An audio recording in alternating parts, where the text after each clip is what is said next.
Are you looking for a new holiday side dish? Something that's over the top and completely different than what you normally find on the holiday table? I am so excited to share with you this recipe for carrot soufflé. I'm telling you, every single time I make it, I'm asked for the recipe, and for every holiday, my family requests it. It is 7 simple ingredients that you probably already have in your pantry. Let me show you how I make it. Let's review the ingredients. You need a 2-pound bag of baby carrots. This is super time saving because you don't have to peel and chop the carrots. You just dump them in and boil them. I'll show you how to do that in a second. You need 1 cup of salted butter, 2 teaspoons of vanilla, 2 teaspoons of baking powder, 1 cup of sugar, 6 tablespoons of flour, and 6 eggs. The first thing we need to do is boil the carrots so we can puree them and make them nice and smooth. Making the carrot puree is really simple. Just boil the carrots for 30 minutes until they are nice and fork tender. Using a slotted spoon, transfer them to the bowl of a food processor. Then you can pulse or just blend continually. You might have to push them down a little bit, but just keep going and eventually it will become a nice, creamy, blended puree. So the carrots have been cooked and pureed in the food processor, and now all we have to do is put the remaining ingredients in there and bake it. So this is still pretty hot. I have the 1 cup of butter melted here, so let's get that in there first.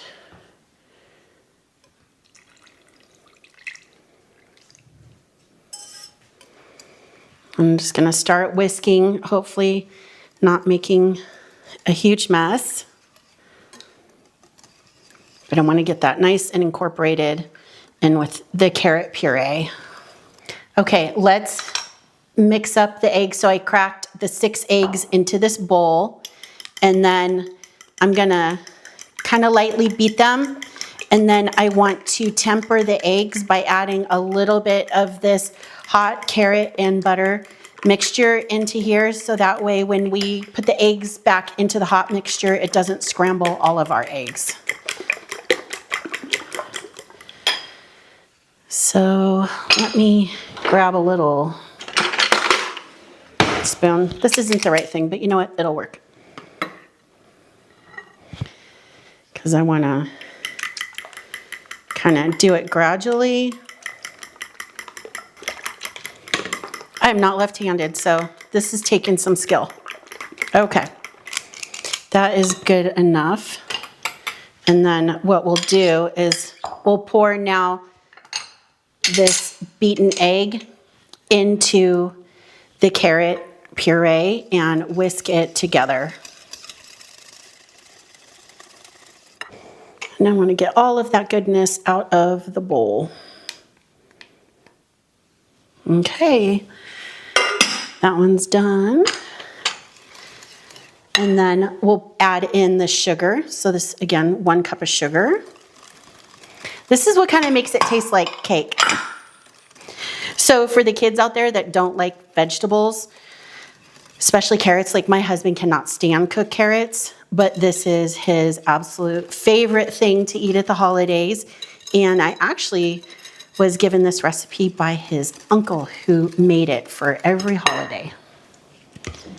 All right, 2 teaspoons of vanilla.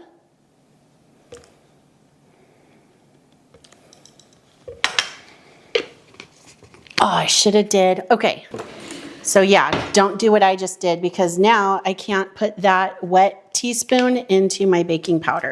So I have a 1/2 teaspoon here. I need 2 teaspoons of baking powder.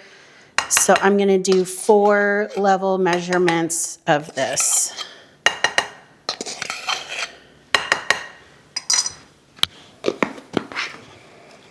And give that a whisk.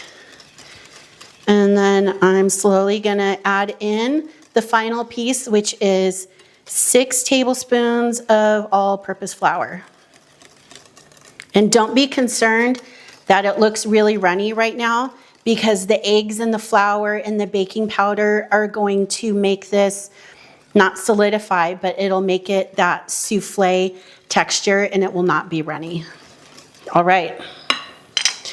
clear this off. I have a 9x13 baking dish that I coated with a nonstick cooking spray. You could also coat it with butter if you would like.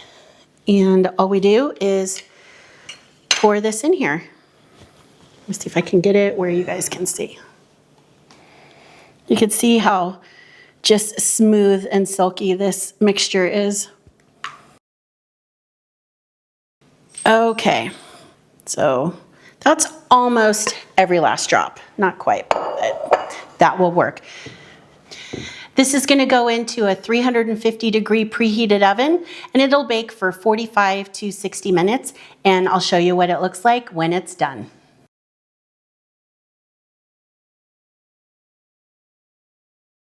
All right, our souffle is done.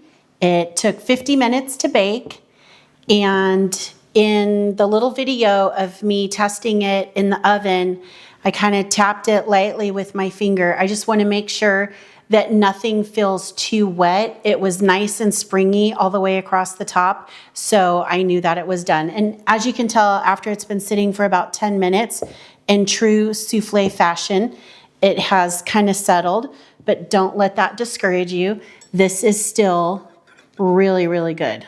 So I'm gonna kind of loosen around the edge a little bit, and then we are going to cut a piece.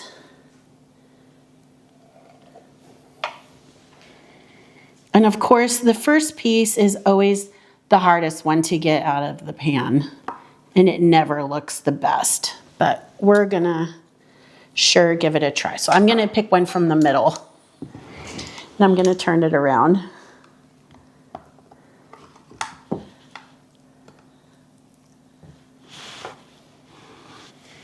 Okay, here we go.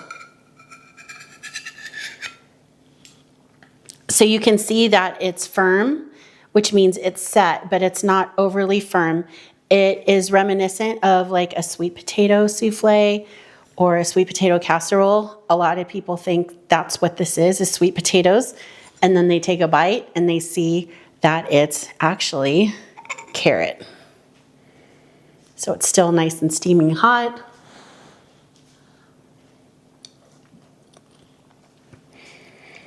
It is so good. This is why it's a family favorite. You get the flavor of the carrot. There's the sweetness from the sugar. It just has a great texture. I'm sure if you wanted to, you could serve this with some toasted pecans or sprinkle some powdered sugar over it. But we like it just like this.